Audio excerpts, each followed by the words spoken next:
Assalamualaikum warahmatullahi wabarakatuh. Apa kabar anak-anak kelas 2 muslim muslimah?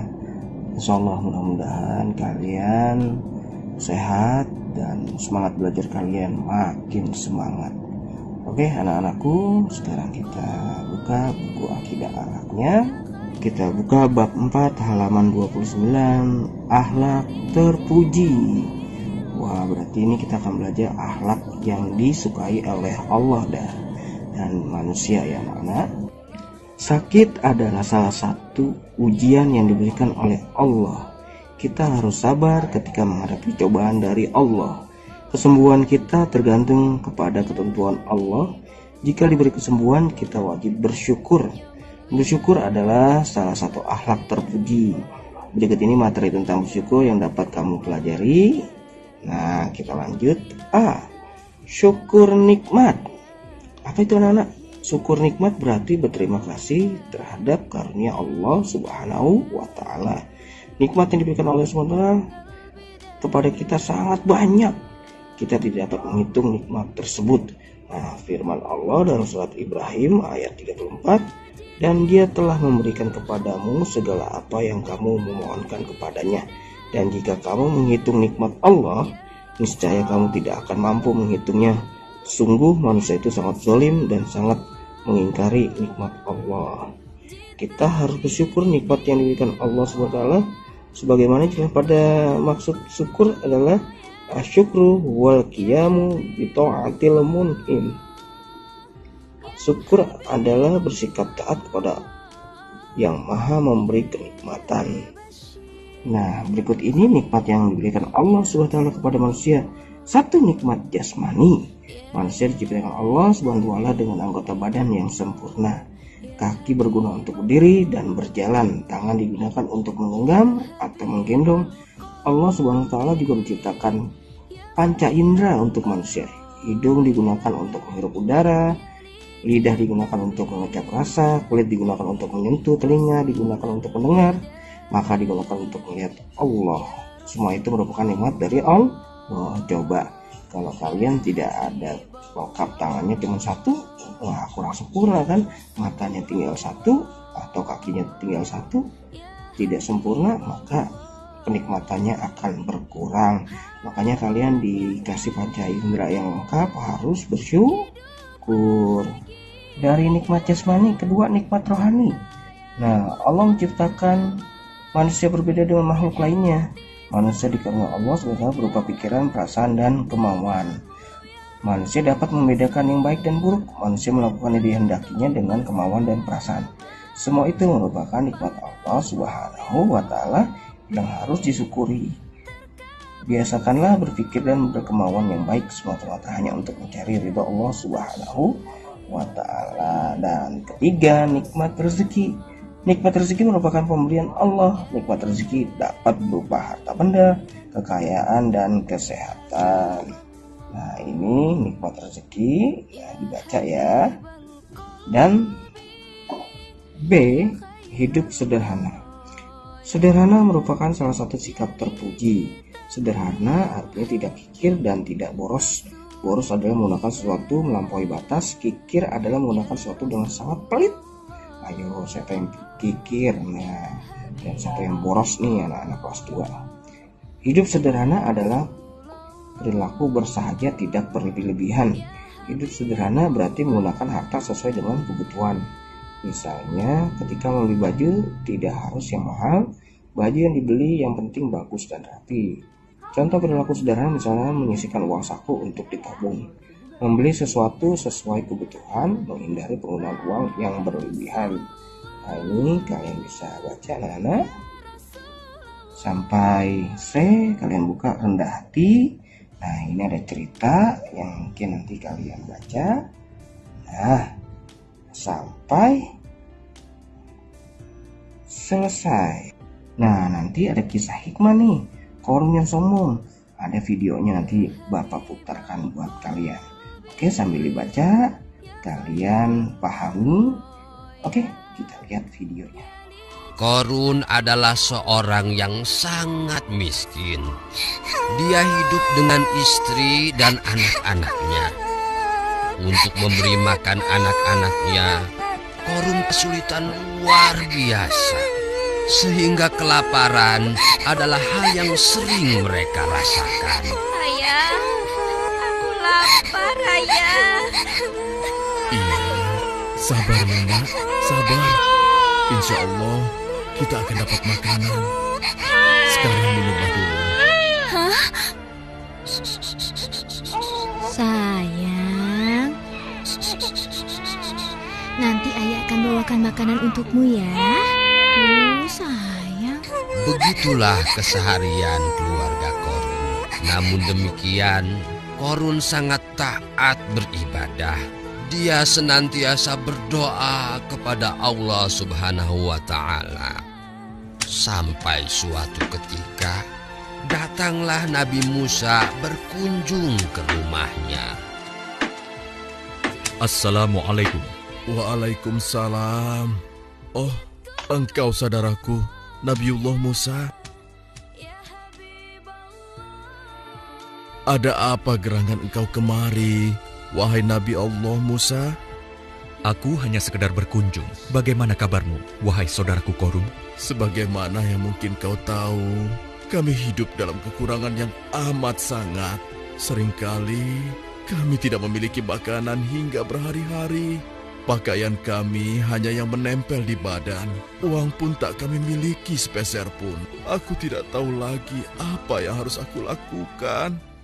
Begitulah Korun berkeluh kesah kepada Nabi Musa alaihissalam. Ya Allah, bebaskanlah saudaraku Korun dari kesulitan. Angkatlah derajatnya dengan rahmat-Mu, ya Arhamar Rahimin. Nabi Musa pun mengajarkan Korun keahlian mengolah emas. Sejak saat itu, Korun pun menekuni apa yang diajarkan Nabi Musa kepadanya. Maka perlahan-lahan usahanya membuahkan hasil. Wahai Korun, indah sekali cincin ini. Berapa harganya? Untuk nyonya tidak perlu mahal-mahal. 4 keping emas saja. Baiklah, ini?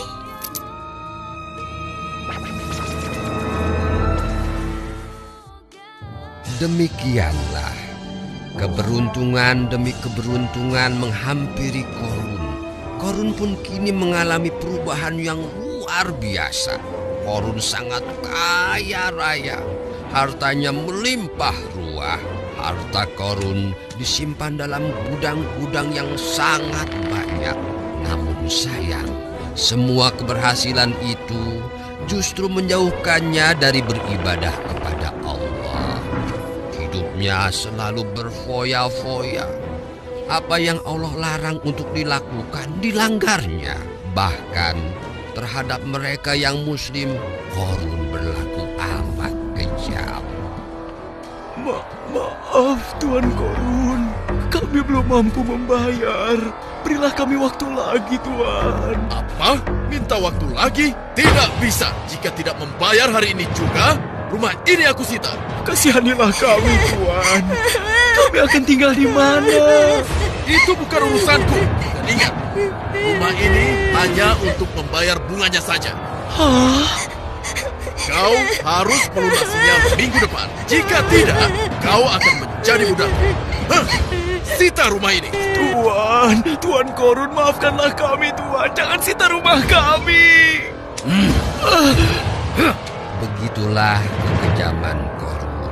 Dengan cara itulah dia memperbanyak dan menumpuk hartanya. Akulah Korun, manusia terkaya di muka bumi ini. Aku bisa dapatkan semua yang kuinginkan. Buruknya akhlak Korun tidak berhenti sampai di situ saja. Hingga suatu ketika... Maaf Tuan Korun, ada tamu yang ingin bertemu dengan Tuan. Siapa dia? Berani-beraninya mengganggu istirahatku. Katakan pada mereka, aku sibuk. Tapi Tuan, mereka adalah... Assalamualaikum Korun. Hah? Waalaikumsalam. Engkau rupanya Hanan, mendekatlah. Terima kasih Korun. Ada apa gerangan kemari? Sudah lama kita tidak berjumpa. Begini Korun, kami diutus oleh Nabiullah Musa alaihi salam untuk mendatangi mereka yang kaya seperti engkau. Ada apa? Sebagaimana engkau ketahui, Allah Subhanahu wa Ta'ala telah mewajibkan bagi mereka yang mampu agar menzakatkan sebagian hartanya untuk dibagikan kepada orang-orang yang membutuhkan. Maksudmu? Kami hendak mengambil zakat darimu. Kalian tidak tahu, kalau membantu, aku sudah sering membantu orang-orang miskin yang mengemis kepadaku. Tapi engkau membantu mereka dengan menentukan bunga yang sangat tinggi. Tapi mereka tidak keberatan, lalu apa mau kalian? Kami ingin engkau menyisihkan sebagian hartamu sebagai zakat untuk kami bawa dan kami serahkan kepada Nabi Allah Musa alaihissalam. Aku mengumpulkan harta ini dengan susah payah karena usaha dan kehebatanku. Wahai Korun, tidaklah kau ingat bahwa engkau bisa begini karena diawali oleh doa Nabi Musa alaihissalam. Doa Musa? Jangan sembarangan kalian bicara. Wahai Korun, takutlah kepada Allah. Jangan terlalu bangga dengan apa yang kamu miliki sekarang. Dengar ya, tidak ada sekeping uang pun untuk kalian. Korun, sekali lagi aku ingatkan, takutlah kepada Allah Subhanahu wa Ta'ala. Keluarkanlah zakatmu. Kalian pikir aku takut dengan getakan itu? Memangnya kalian pikir kalian siapa? Hah? Enak saja. Setelah kejadian itu, Korun semakin menjadi-jadi. Setiap sore dia berkeliling ke tengah-tengah masyarakat yang mayoritas hidup dalam kesusahan. Coba lihat itu. Lihat, itu Korun mewah sekali. Pasti dia berubah. Itu dia. Kau tahu? Enak sekali dia kaya. Dia tidak disangka begitu cepatnya dia menjadi kaya. Iya benar. Hartanya pasti Andai saja kita banyak. seberuntung dia. Padahal Di tengah-tengah aktivitas Korun Hebat dia. memamerkan kekayaannya, datanglah Nabi Musa menghampiri. Assalamualaikum Korun. Musa? Waalaikumsalam. Ada apa wahai saudaraku Musa? Wahai Korun, taatlah kepada Allah. Hentikanlah kesombongan dan kesewenang-wenangan. Tunaikanlah zakat. Wahai Musa, untuk ini sajakah engkau menghentikan aku? Aku menasehatimu selaku saudaramu. Dan karena aku adalah utusan Allah. Tidak Musa, tidak semudah itu. Aku telah bersusah payah mendapatkan ini semua. Janganlah kamu sombong, wahai Korun. Tidaklah ini semua terjadi atas izin Allah. Ingatlah masa lalumu.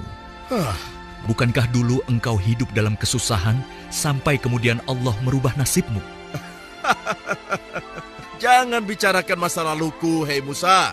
Dan hal ini tidak ada urusannya dengan Allah. Masya Allah. Ya ampun. Sudah kelewat batas, Korun.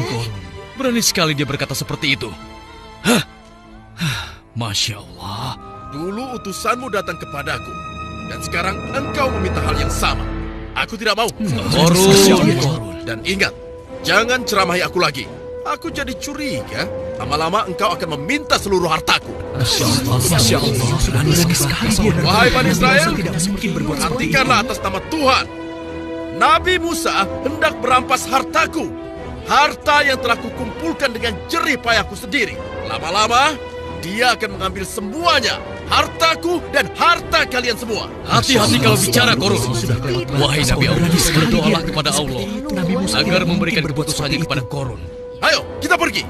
Jangan hiraukan mereka. Tidak berapa lama kemudian, awan gelap menaungi pemukiman Bani Israel. Tak terkecuali rumah Korun yang megah.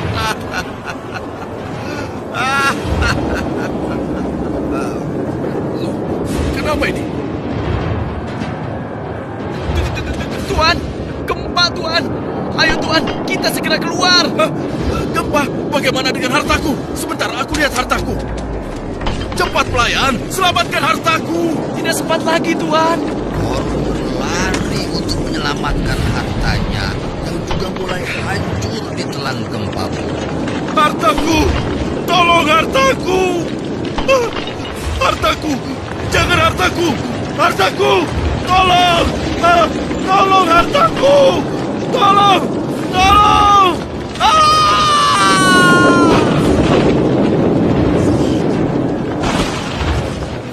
Dari cerita si Korun mungkin kalian bisa ambil hikmahnya. Apa cerita yang terkandung dalam cerita si Korun? Oke anak-anakku, cukup materi untuk akidah akhlak hari ini.